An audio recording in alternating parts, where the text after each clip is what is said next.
We're very fortunate to be hosting the Washington Ballet and Misty Copeland, Brooklyn Mack, the SNR Foundation, Arthur Espinoza, and of course, Septime Weber. We normally do policy-related issues, but here we are involved in the arts, as I am. I am a full-time playwright, which is why I was asked to host this function. So thank you so much. I want to be very brief, because we want the stars to speak here, and that's these folks. When I announce your name, just raise your hand. Septime Weber has been the artistic director of the Washington Ballet. As a choreographer, Mr. Weber's works appear in the repertoire of many companies in North America. He's done worked with the works of Balanchine, Merce Cunningham, and so on. He graduated from the University of Texas with a BA in history and pre-law. Arthur Espinoza. He's what? He's in. Arthur, Mr. Espinoza is in traffic. None of us have ever been involved in traffic where we couldn't make it, right? Then we have Misty Copeland, the woman herself, the young woman. Misty Copeland began her ballet studies at the late age of 13. She joined the American Ballet as a member of the Corps de Ballet in April 2001, and in 2007 made history by becoming the second African-American female soloist. She has written, at her tender young age, 2 best-selling books. Her goal is to become the first African-American female principal at the American Ballet Theater. The SNR Foundation and Evermay Orchestra is established in 2000, and Kate Goodall is the Chief Operating Officer. Brooklyn Mack is in his 6th season with the Washington Ballet. He began his dance training at age 12 with the Pavlovich Dance School. He has won many prizes. Mack was featured in Ebony magazine and was named one of the top 25 dancers by Dance magazine. Kirk Peterson. Kirk is staging the production. The Washington Ballet is dancing his version of the Petita Ivanov choreography. For 15 years, he had a distinguished career with the American Ballet. And he has worked with many companies from San Francisco to Pittsburgh. I've spoken enough, and with that, we'll have Septime, or shall I just ask you questions? Do you want to speak? Yeah. Oh, no, I think we do the question. Oh, okay. Why Swan Lake? Why Swan Lake? Swan Lake is a great barometer for ballet companies across the world and also for premier dancers. The Washington Ballet is well steeped in a history of contemporary work, neoclassical and new work made on our dancers. That's the DNA of our company. Our founder, Mary Day, founded the company in 1976 after almost 50 years of running one of the great classical training institutions in the country. And her vision was a small company of young dancers who have been beautifully trained with work made on them by Chu Sun-go and many other choreographers.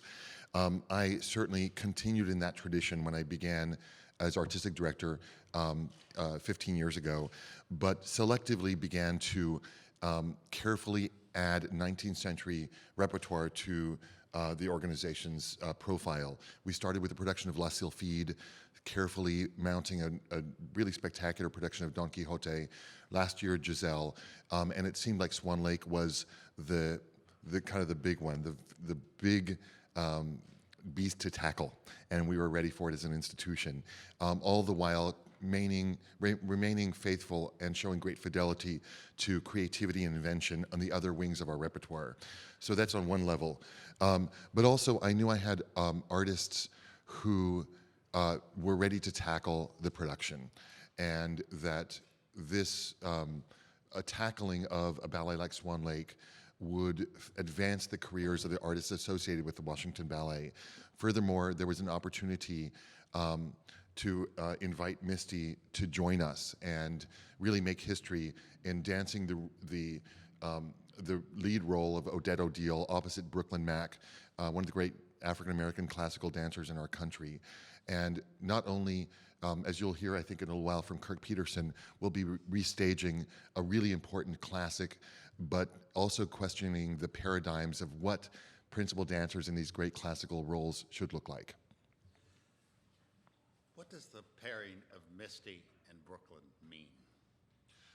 Well, on a certain level, it means really great dancers dancing their hearts out. They're just beautiful dancers with amazing technique, passion in spades, just like really high level at the dancing at the height of their career right now. So, and they're both very giving performers. There's warmth about them that is just palpable. And just in the last few days of working together, I can see it's going to be a very, very special match. So on a dance level, it's just excellence, explosive, exciting excellence. On a deeper level, of course, it also signals. I think this is probably the first time I know of that a major company in America has, or at least the second time, perhaps there was one other, has presented Swan Lake with 2 African Americans in the leads. This is certainly historic, and the ballet world has had a history of a glass ceiling of sorts for African American male dancers to a degree, but certainly ballerinas. Misty has been foraging new territory, and so it's been exciting to question the notion of what Swan Lake should be about. It's about this beautiful art and music and a really wonderful story and brilliant dancing. But with Misty and Brooklyn in the leads, there's another context, there's another subtext that says what the world should be like. We classical artists, what we are doing is holding up a mirror to the audience to show them their idealized selves. When you see Misty or Brooklyn dance, you are seeing yourself dance. You are seeing your best self dance. Misty's prettier than you, she's thinner than you, she can jump higher than you, she can turn more than you, but she is you. We are a metaphor for you. That's what we do as classical artists. We're seeking to show the divine in you, whatever you consider the divine, the best in you.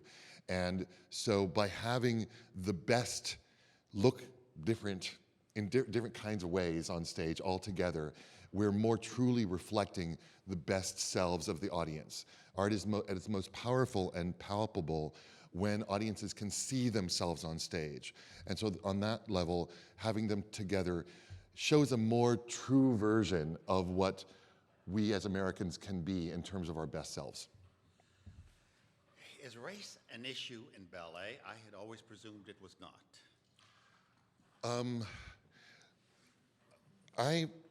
This is a tough one. I think it is because of our tradition of what a swan looks like, a delicate porcelain white flower and white swan. And I think there are sublimated perception issues or precepts that directors and teachers bring to the table. And about 10 years ago, I did a big project with Sweet Honey in the Rock and Sam Gilliam. We did about an hour-long ballet together. Sweet Honey did the music. I directed and choreographed it.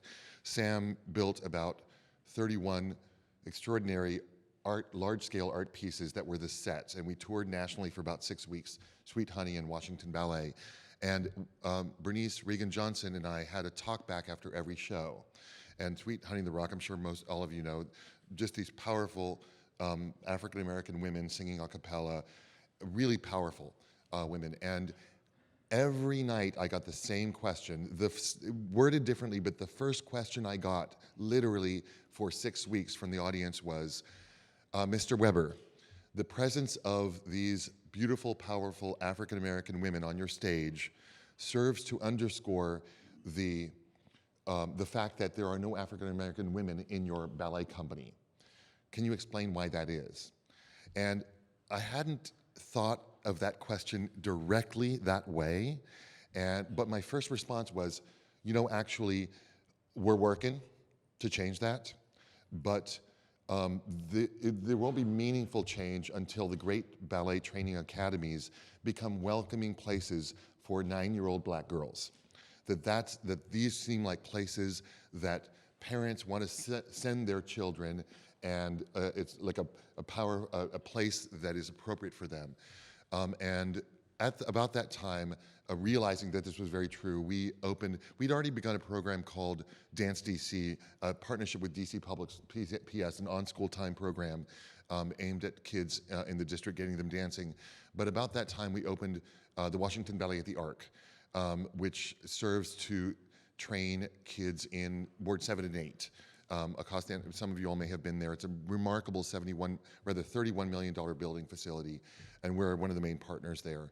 And we started slowly about 8 years ago, and now we have sort of second class of girls on point. We have about 20 African-American girls on point. Seven of them got into Duke Ellington School for the Arts this past year. So it's a slow build, but I think that the change will come as the training academies become more welcoming. And the final question for you, and then we'll hog these other people up on here. What's the importance of Swan Lake and the score, and then you're keeping up with the S&R Foundation? Swan Lake, Tchaikovsky wrote one of the most perfect ballet scores in Swan Lake, and so the Petipa, Ivanov, and Tchaikovsky connection was so deep. Even though Tchaikovsky wrote the score for another choreographer 20 years later, Petipa tackled it and just created something so iconic and so appropriate to the ballet form. It's got grand themes of love and good versus evil.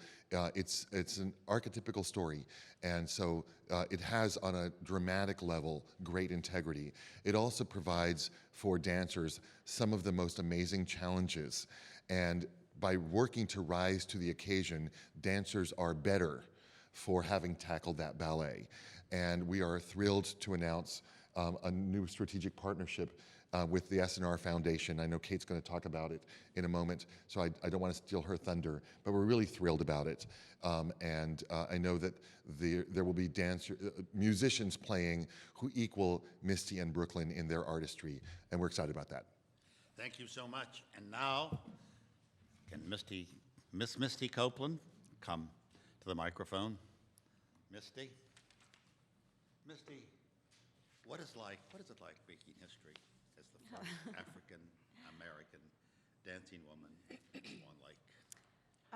It's, these words are used so often with me, and I just don't really feel that way. I know that there are so many African-American women who have come before me that just haven't been given the platform or haven't been allowed to speak up, and so I feel like not so much that I'm here as the first, but to speak on behalf of so many that have come before me. So, what is it like to be paired with Brooklyn Mack? it's such an incredible opportunity.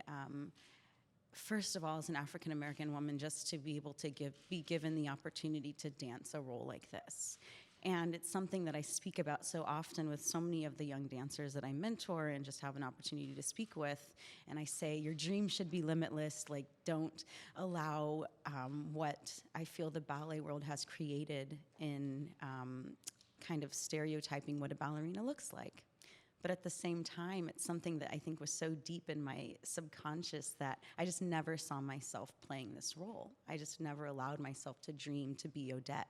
So the opportunity actually came about first with SEP Team. I was told that I would be starting a process of learning Odette Odile with American Ballet Theater, but I was not promised a performance.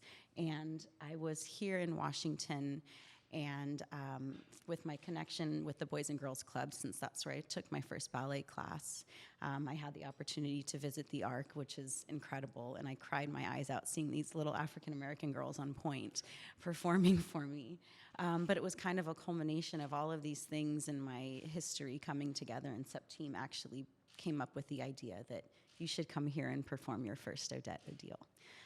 and that was just like, wow, this is attainable, this is happening. And then I don't know if maybe ABT heard that, but then they cast me as our Dead Deal, and I performed it in Australia before I had the opportunity to start working with Washington Ballet. But to have this opportunity to be performing with the Washington Ballet as my U.S. debut, I couldn't think of a more appropriate, diverse place to have that premiere.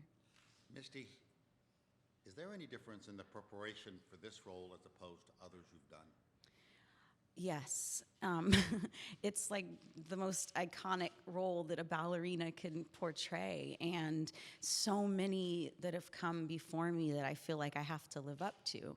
And something that I respect and love about the classical ballet world is that tradition and the history, and something that Kirk is doing is really staying true to that and continuing on this incredible legacy of so many that have come before me. So it's a lot of pressure, but that's what we love about what we do, is the challenge. We'll never perfect this. We'll never be what these ballerinas have been, but just the opportunity to step into this role is everything I've wanted in my career. Misty, why did you make your North American debut here? Again, I think... We're honored, by the way. Thank you. You think of DC, and I think of the Washington Ballet, and I think of the ARC and the Boys and Girls Clubs, and my connection with the President's Council here. And there's so many things that I feel like it was just perfect timing, and again, the diversity. Even I had the opportunity to sit in on one of the Nutcracker rehearsals yesterday with the Washington Ballet, and seeing the diversity. And there is a young black girl in the company now, and it's it just feels right for me to be in such a diverse place for my U.S. debut. Thank you so much. Thank you. Thank you, Misty. Brooklyn?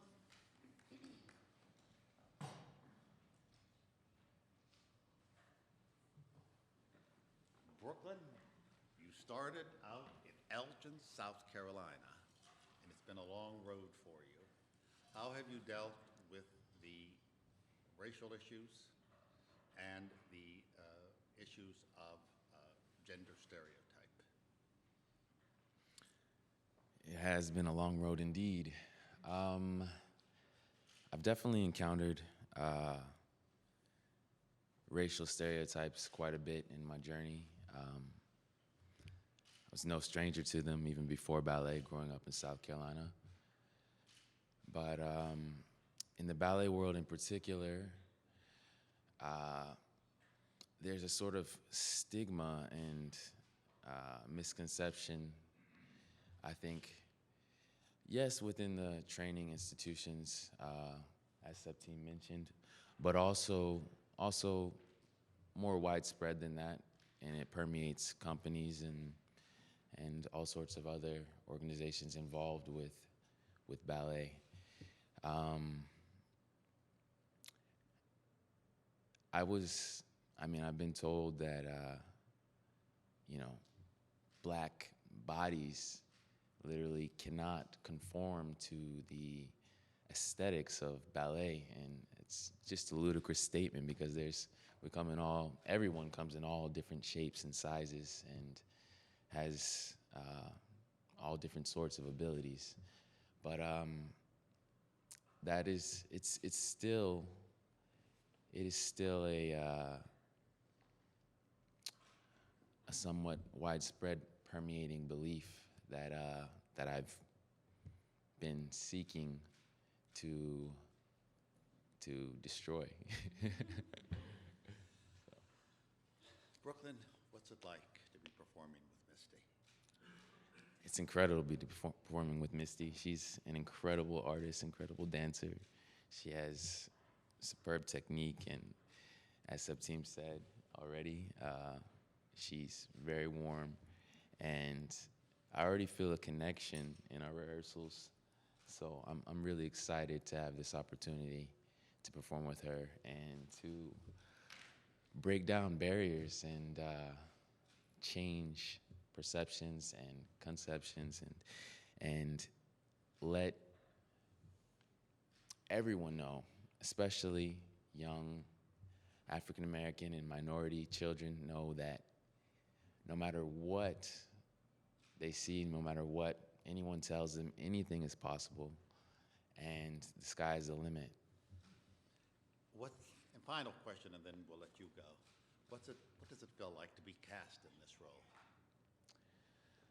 To be cast in this role, this will be my second time actually dancing Siegfried, but this is actually my favorite role. So it feels great to be revisiting it, and especially in such a groundbreaking way. And I have to express my respect and admiration for Septime's fortitude in forging this somewhat of a new path and being a pioneer for change.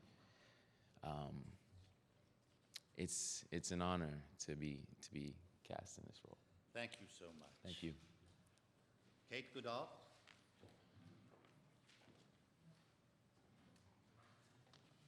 Why is this partnership with the ballet so important?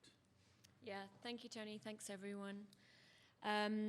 I think this partnership is extremely important not only to SNR Foundation and to the Washington Ballet, but to Washington, D.C., and to the arts in this city in general. SNR and the Washington Ballet share a vision for the arts in this city that is about being bold and creative, innovative, diverse, and fresh. We share also a drive to support emerging world-class artists. And it's going to be really fun to see SNR's internationally renowned musicians diving into such a creative project with the Washington Ballet.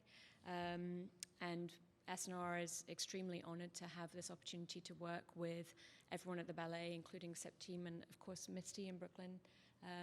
We couldn't be more excited. The Evermay Chamber Orchestra. It sounds, I love the name. Tell us about how it originated. Absolutely. So the SNR Foundation supports talented artists, scientists, and social entrepreneurs.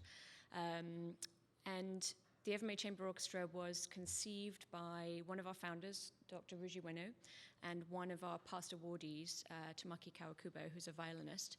And their idea was to bring together a group of solo caliber artists from 5 continents to create this incredible chamber orchestra.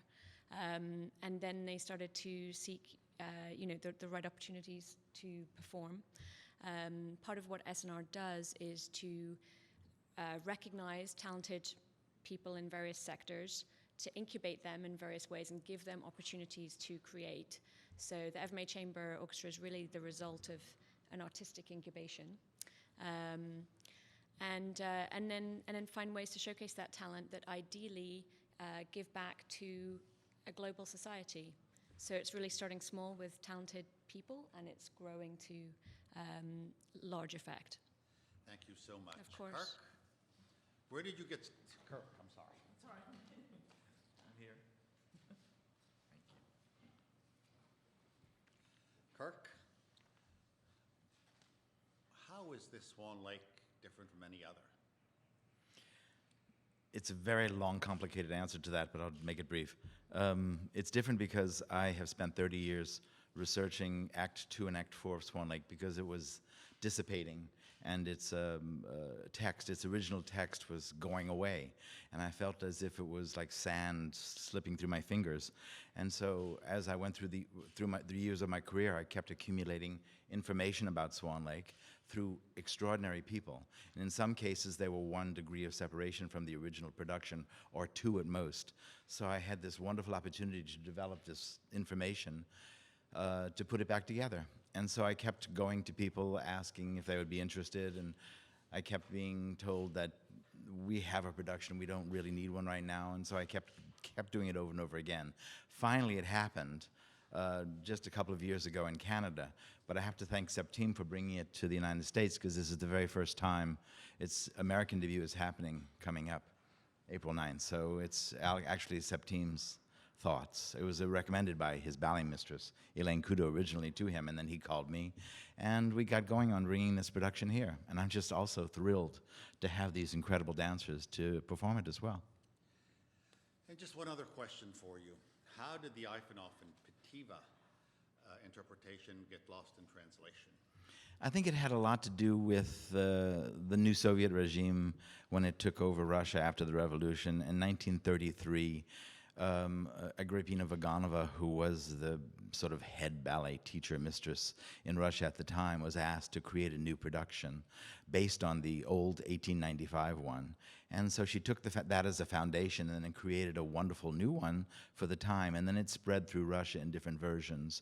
And also it happened in Moscow as well, with a number of other choreographers. But that version was quite different from the one that was staged and saved actually in London by Nikolai Sergeyev, who brought his notes and notations from St. Petersburg to recreate it for the then Sadler's Wells, which eventually became the Royal Ballet. And that is sort of the foundation of my production.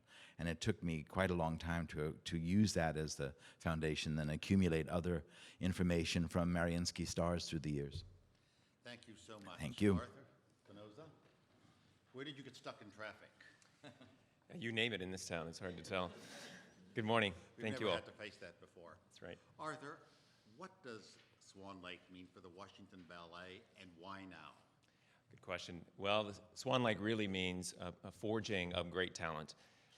Talent from the SNR Foundation and the wonderfully mastered and skilled artists that are there, and that of the Washington Ballet and our special guest artists.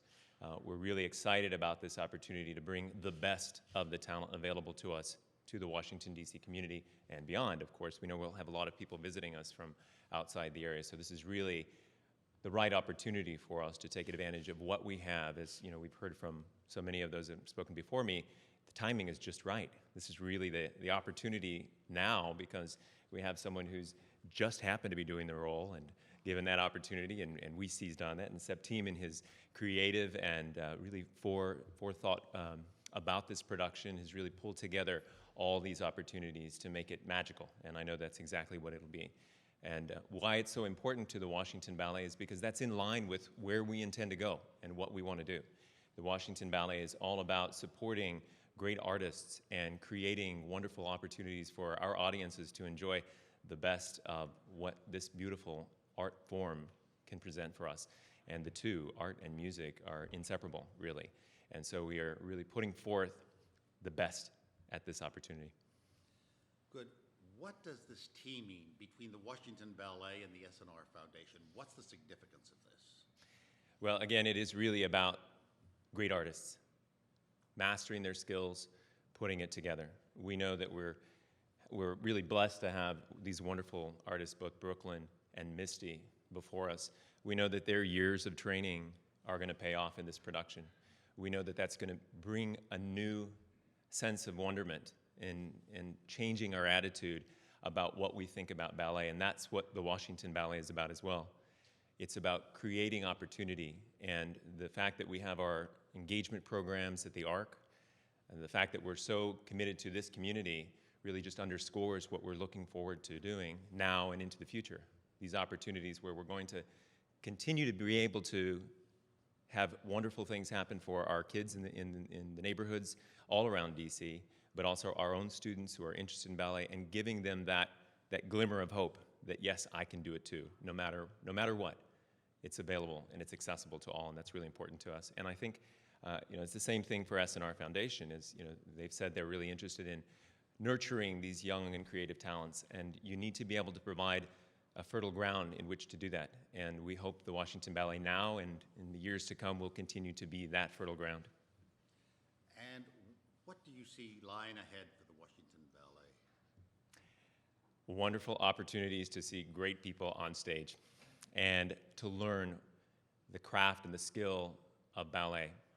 This is exactly why we're in the community, why we've been here for so many years, through our founder, Mary Day, and her initial hope to be able to bring that inspiration that comes from art making, from being able to express yourself in a way that is unique and creative. And that's exactly where we intend to go with this now and for many years to come. We really hope that this commitment to artistic growth and this opportunity for us to have the school, our community engagement activities really expand further and provide a glimmer of hope for young people and future audiences is really important to us. Thank you so much. Thank you. And with that, we will have questions. With that, we will have questions from the audience. Any questions? Please identify who you are, although I know Jamila Bey and her escort very well. That's you. Jamila, and who you're with. I'll take the first one. Hi, I'm Jamila Bey. I'm a freelance journalist and member of the National Press Club. I would like, as many of the panel, to answer this particular question. Talent comes from everywhere, and here in Washington, we lead in a number of respects. So this historic pairing of this particular ballet happening in the nation's capital is a wonderful thing. But for the child who doesn't live in one of the big cultural centers, who doesn't have the body, who doesn't have the company that supports the idea of a distinct appearance of a dancer or an artist, what are the things that need to happen such that companies and teachers and even parents can understand that their child who might not look like or present as what a ballet dancer is assumed to be can actually learn from and grow from this art form? Who raises his or her hand first? Misty? I really want to hear from both dancers. It's really hard to know exactly like where it's all coming from. Again, it starts in the schools, and I think that having an opportunity to open up the training schools to be more diversified, like that's where it starts. But at the same time, at this moment, they should be able to turn on their television and at PBS and see African American dancers.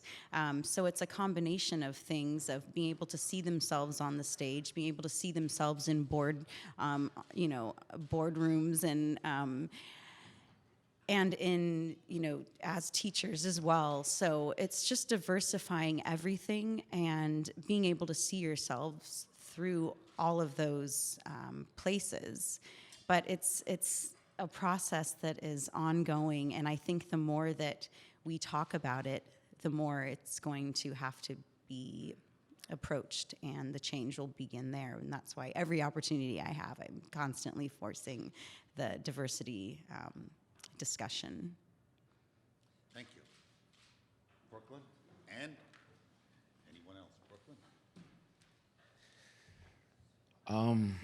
First and foremost, I think that it's extremely, extremely important that the children are told and told again, and it's reinforced and reinforced again and again, that the sky is the limit. They can do anything and everything that they set their mind to, no matter what anyone tells them. That's something that I'll never forget. When I was 3 years old, both my mom and my uncle told me this separately. It really stuck with me forever, and that's what has gotten me through all of the most difficult and adverse times, and all the times where I would have even a shred of self-doubt. Those words always came back to me. You can do anything that you put your mind to, and don't let anyone tell you different. My Uncle Robert, rest his soul, told me that. And that, every time that I was told that I couldn't dance classical ballet, you can only be a contemporary dancer, or even a more subtle way, oh, you're beautiful, you should try out for Ailey. Every time that those things happened, I would hear those words, and it gave me strength. It made me hard-headed in the best way. All the negativity, all those words always rolled off me and just added fuel to the fire and made me work harder. And I just couldn't wait to, prove everyone wrong. Aside from that, I think we just need more and more of this, because some people, especially people that are, steeped in their ways and haven't known anything else, really just need to see it, to feel it, and for it to sort of be shoved down their throat that, we are all capable of everything. So sometimes it takes actually seeing it. Actually, the director of my school, Kiev Academy of Ballet, she's now dead too, rest her soul, Elena Vinogradova. She's a nice woman, very candid.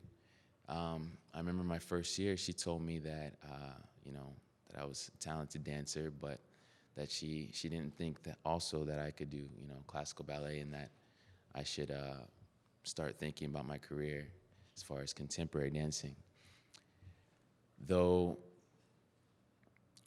after, again, fuel to the fire, I put in a lot of hard work, and when I graduated, she came to me and she was crying, and she said, I'm so sorry that I said that. I was so wrong, and you've taught me something. And she said, you will dance classical ballet. So I think it's important for us to see, as Misty said, for it to be shown to our youth, but also, please, teachers, parents, mentors, everybody, please reinforce that thought in every child that they can do anything. I think that's really, really important. Thank you so much. Lest we forget, we should mention our gratitude to Scott Greenbaum and his assistant, Misty Virgilio, for all the work they did on this program, on this newsmaker. Other questions? Sir, your name?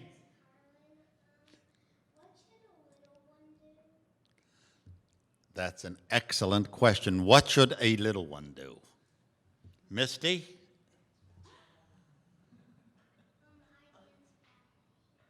Pardon? For the ballet.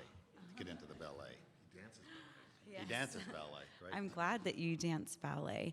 I think that it's important for you to understand that to be a part of the ballet world, you really have to love it.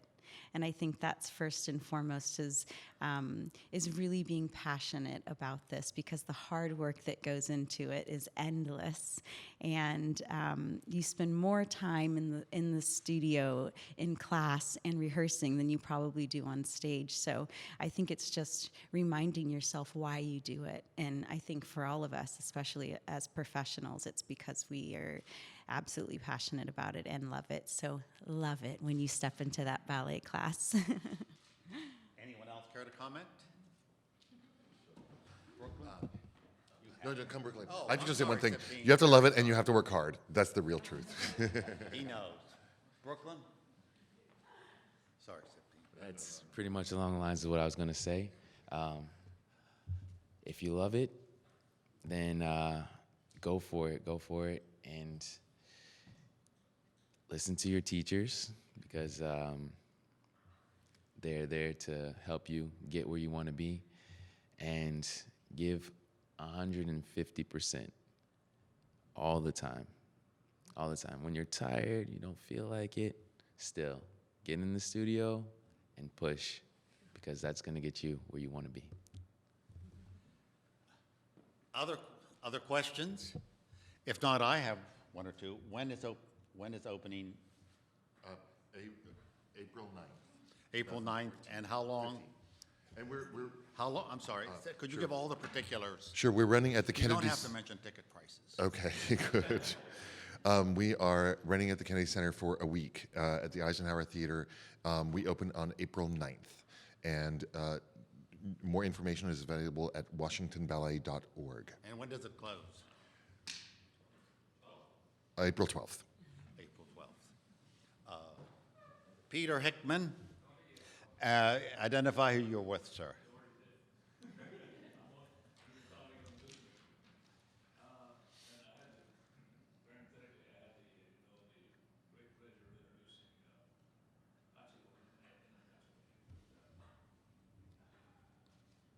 Oleg Vinogradov. Oleg Vinogradov. Well, yeah, and then later on, a dancer, she's from Belarus. Katya Oleni, yes. Yes. We don't have to have a Russian lesson here. That's fine. It says here, this is in the briefs I missed, that Misty is really only the second African-American ballet so who was the first? I think it was Nora Kimball. I think it was Nora Kimball. Yeah, I believe it was Nora Kimball. It's really interesting, and I learn more and more every day. But you can even Google, or you can't even Google. You can type in like African American ballerinas, and you can't really find much. It's almost like there's this lost history within African Americans in the classical ballet world. And so, when I was promoted to soloist, people kept writing, Misty's the first, and then slowly a year would go by and they're like, wait, there's another one, and then another year would go by and they're like, wait, there's another one, and then we found out actually she wasn't a soloist, she was in the corps de ballet and did soloist roles. So it's really interesting just slowly learning about the history of African American ballerinas. I just met a woman that was married to Miles Davis. What is her first name? She was the first African-American woman to dance with the Paris Opera Ballet. She did one performance, and they never brought her back. But it's just so, and I met her in Los Angeles. She's like almost 90. And it's just interesting to continue to find out our history. But there is a history for African-Americans in the ballet world. But Nora Kimball was. Kimball. K. Yes. I think Kimball or something like that.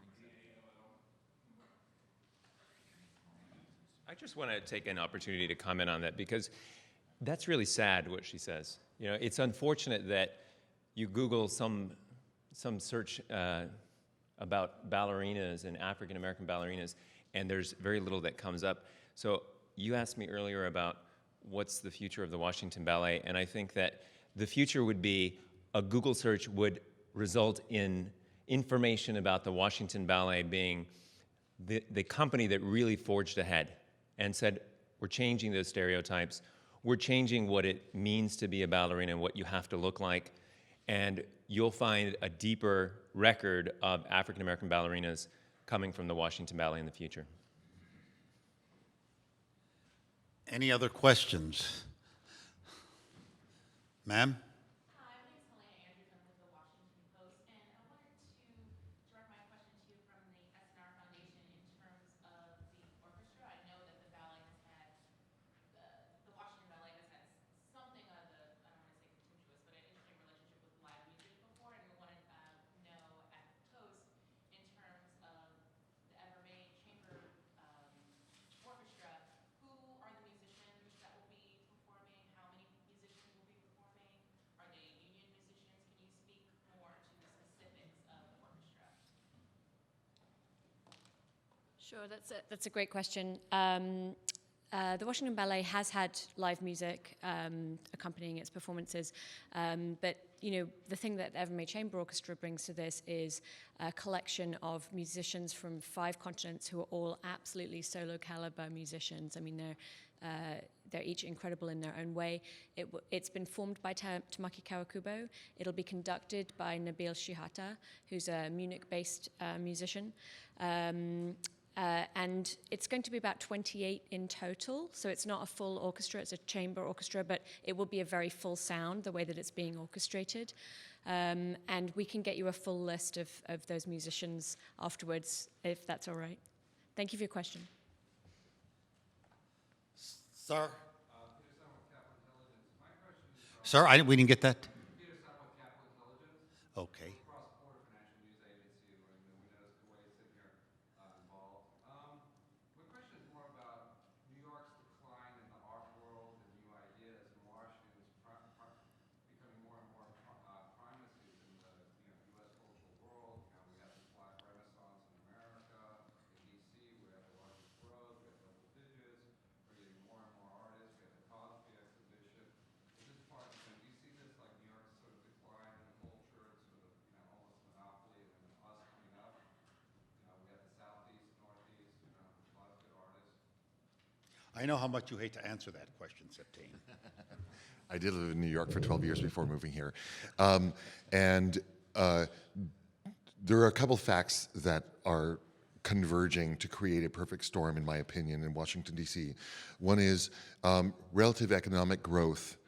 I moved here in 1999, and the week I announced my decision to come here, or the Washington Ballet announced my appointment, I think it was Brendan Bradley who wrote a piece in the New York Times called Peoria on the Potomac. And he'd spent about a month here in DC looking at theater and dance and music, and had concluded that we were at that level as a city. And there has been such a rise in the economic activity in the city, and we're so much farther ahead than we were 15 years ago.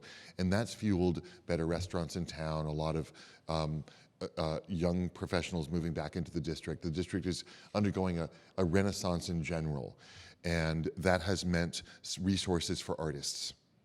And that is one fact. That our annual budget was $2.8 million when I first came here in 1999. It's now somewhere in the 11 plus million. This growth in programming, in in activity, in educational work on stage, work in the community is just very real, and to some degree tied to dollars. It's also a city of very well-educated people, who most of whom do not necessarily work in the arts, but are educated people of the world, and for whom art and culture is some part of their life, even if it's not an important part of their professional life. And that's another fact about the city. I also think, to some degree, the city is an establishment city. It's not a city where the avant-garde has an important place. Change happens in the city, but through establishment institutions, through our federal government, and things that service the federal organizations that service the federal government. Likewise, the larger institutions have been important. The larger cultural institutions have had very big impact. And the Kennedy Center, obviously, the museums of the Smithsonian, obviously, these are very big establishment institutions.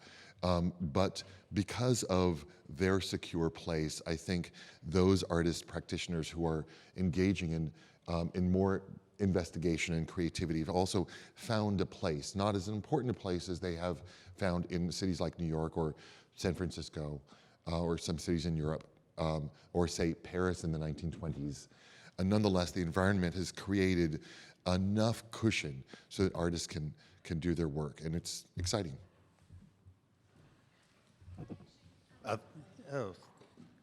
Jane? Kate. Kate. Much like Jane, but not. I'm an old man, I can be forgiven. Of course. I just wanted to reiterate a little bit about what Tim said. Obviously, we all know that arts are drivers in cities. Research has shown that for a very long time. And obviously, Washington going through such an incredible economic renaissance provides more resources for the arts. But what I have found recently, because SNR supports entrepreneurship as well as arts, and I was recently at a roundtable of entrepreneurs who were talking about what are the things about DC that makes them want to come here and start businesses and spur growth. And surprisingly, although we did discuss tax breaks and friendly government policies and talent and intellectual resources and all of that stuff, the number one answer, the very first answer, and the one that created the most yeses are on the table, was a thriving arts and cultural scene, because people want to live in a city where that is the case. So I just wanted to just expand on that because it's important. Thank you, Kate. And really quickly, if you just look at the palpable examples, look at Studio Theater, which has been there for over 25 years, and now that area with Whole Foods on 15th and the restaurants on 14th Street, that was a real catalyst for economic change in that area. You look across town at the Arc. When I first went out to Anacostia, 15 years ago, that area was completely blighted, and the Arc has been a catalyst for amazing. I can't even recognize that community now. It's just so much cleaner, and you can feel the air of prosperity. There's a Starbucks. It's so much forward economic movement as a result of these cultural centers. Other questions? Ma'am? With what? With whom? Oh, okay. With a show that has much to offer as a mirror to others and as a role model to use, and a relatively short run, what is Washington Ballet doing to ensure that new audiences come in and there's an opportunity for people to see role models?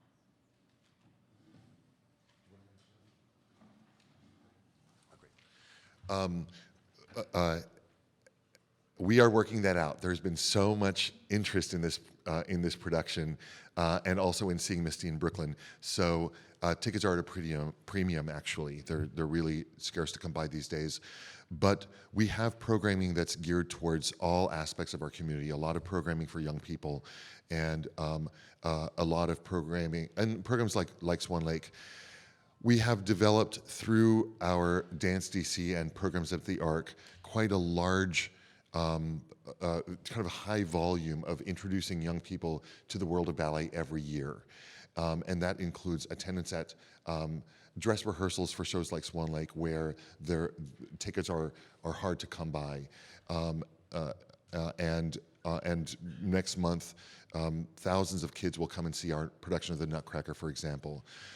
We also have developed a program called the Jeté Society, which runs beer and ballet, and it's a program specifically for young professionals that come in to see new programs of the Washington Ballet. So we've developed a relatively holistic program for kids, and for young professionals. Those two areas, those two groups in particular, we're focusing in on as sort of new growth audiences, in addition to maintaining exciting programs for sort of audiences at large. I just want to add to that ballet is a beautiful art form, but it is also a business. And so what that means is that we have to be able to test ourselves in the marketplace and assess risk where possible. And so taking this risk of moving forward in this particular production meant that we had to see how that played out in the marketplace. I'm happy to report that it's playing out quite well. So what that means is that while this may be short for some people to see this particular production, it encourages us to go boldly forth into future programming and to think creatively and think a little bit beyond our borders in terms of how we programmed to be able to have more of this opportunity and expand that reach into the community even greater than we're already doing. So this particular production will be, as Septime says, at prime demand. But it is through that demand that we are able to say, we have something here. And we know we have something here, not just because of these wonderful, talented individuals and SNR's fantastic musicians, but because we take those risks, and those risks sometimes pay off, and in this case, we hope that it will continue to do so. Thank you. Other questions? I also want to thank you all very much for coming. This has been very important for me, and felt very honored to be asked to host this because of my heavy involvement in the arts as a playwright. But for a second reason, two friends of mine, now deceased, Julius and Amy Goldstein, had two little girls, and they were Mary Day's first students. And And I even think I recall, I may have forgotten, that they performed for President and Mrs. Roosevelt at the White House. 1934, does that sound right to you? Well, the Washington Ballet, it does sound familiar, but probably a different president because Mary Day founded the Washington Ballet in 1944. Well, then maybe that was it. 44 they performed, and I thought it was Mr. President, so it may have been. President Melvin Belkin. Environment Belkin, President of the National Press Club. I just want to thank Tony for organizing Newsmaker. Most of all, I want to thank all of you, Misty and others, for agreeing to come to the National Press Mr. Club for this very important press conference, for this very important showcase that was coming in April. I agree with you. We lived abroad for 40 years. We chose to move to Washington 10 years ago. We live in Foggy Bottom, right next to the Kennedy Center. We sense the vibrancy, and we're so grateful for all that the organizations are doing. We look forward to the performances next April. But thank you again, Tony. You're a great organizer of these. Thank you. Let's give them a round of applause. Thank you so much. We love you guys. So, King.